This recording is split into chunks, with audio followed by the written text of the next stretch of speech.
पिछले दिनों बाढ़ बारिश से कांगड़ा के लोगों को काफी परेशानियों का सामना करना पड़ा, जिससे उनका जनजीवन अस्त व्यस्त हो गया। लेकिन अब कांगड़ा वासियों को पैग बांध से बड़ी राहत की खबर मिली है, जहां लगातार खतरे के निशान से ऊपर बह रहा पानी धीरे धीरे नीचे आने लगा है, जिसके बाद लोगों ने राहत की सांस ली। पौंग बांध का जलस्तर 47,103 क्यूसेक से घटकर 45,000 क्यूसेक कर दिया गया, जिसे अब 40,000 क्यूसेक तक लाने की योजना है, जिसे बीबीएमबी प्रशासन जल्द पूरा कर लेगा। तो वही साफ मौसम ने भी राहत की उम्मीदें और बढ़ा दी है। जहां बीबीएमबी प्रशासन जल स्तर को कम करने में लगा है, तो वही दूसरी तरफ इंदौरा से पूर्व विधायक मनोहर धीमन का बयान भी सामने आया।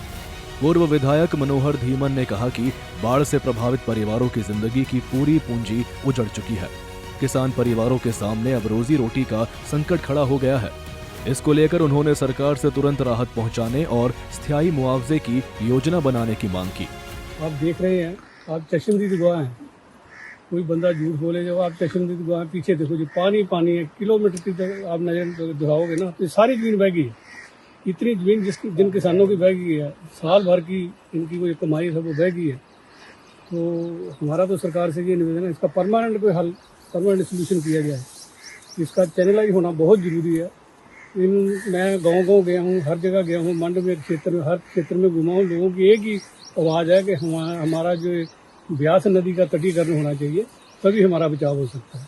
ये मेन मुख्य मांग जो है लोगों की यही है, और मेरी सरकार से निवेदन है कि लोगों की मांग मानी जाए, ताकि इनका आगे ऐसा नुकसान ना हो, और अब जो नुकसान हुआ उसकी भरपाई सरकार करे। डैम का पानी छोड़ने से जहाँ पर जितनी साथ में लगती जमीनें, इसकी सब की तबाही हो गया। फसलें देखो आप बर्बाद हो गई हैं।